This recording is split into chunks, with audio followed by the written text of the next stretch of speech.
জিয়াউর রহমান নিজে কোনোদিন দাবি করেছেন নিজেকে স্বাধীনতার ঘোষক বলে?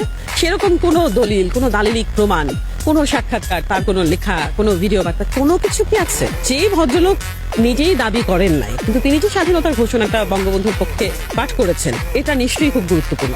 সেই গুরুত্বটুকু নিয়ে যদি বিএনপি থাকতো, তাহলে স্বাধীনতার ঘোষক হিসেবে আসলে যেরকম অপদস্থ করছে জিয়াউর রহমানকে, যেভাবে তাকে ছোট এবং হাস্যকর করা হচ্ছে, এই কাজটা তারা করছে। জিয়াউর রহমানের মুক্তিযুদ্ধে বিশাল অবদান আছে, সেই জায়গাগুলোকে বরং হাইলাইট করতে পারে। যেটা তার না, সেটা নিয়ে টানাটানি করে লাভ কি? আমাদের মুক্তিযুদ্ধ কি আর্মির নেতৃত্বে হয়েছিল?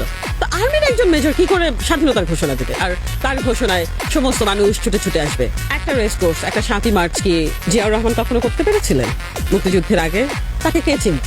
অসংখ্য মেজর আছে। মেজর জিয়াউর রহমানকে চিনত কে, যে তার ডাকে সবাই একেবারে যার যা কিছু আছে নিয়ে ঝাঁপিয়ে পড়বে? জিয়াউর রহমানের কণ্ঠেই বলা হয়েছে যে on behalf of Sheikh Mujibur Rahman, তিনি তার পক্ষ থেকে এই ঘোষণাটা দিচ্ছেন। এইটা নিয়ে তো বিতর্কের কোনো জায়গা নাই। আমরা এই বিতর্কটা একদমই অহেতুক, এবং আমি মনে করি তাতে জিয়াউর রহমানকে ছোটই করা হয়। আমাদের অফিস আগামীকালকে খোলা থাকছে, শনিবার। আমাদের HR ম্যানেজার সবাইকে মেইল করেছেন। মেইলের মধ্যে উনি এটা লেখেন নাই যে প্রধান নির্বাহী আদেশে। তারপরে তো আমরা বুঝি যে ওই ছুটিটা HR ম্যানেজার দেয় নাই। প্রতি বছর 16 ডিসেম্বর আর 26 মার্চ এলে এই আলোচনাটা তুঙ্গে ওঠে। প্রতি বছর লক্ষবার প্রমাণ করা হয় যে মেজর জিয়াউর রহমান কেবল বঙ্গবন্ধুর যে বক্তব্য, তার যে স্বাধীনতার ঘোষণা, সেটাকে তিনি কনভে করেছেন, এর বাইরে তিনি কিছু করেননি।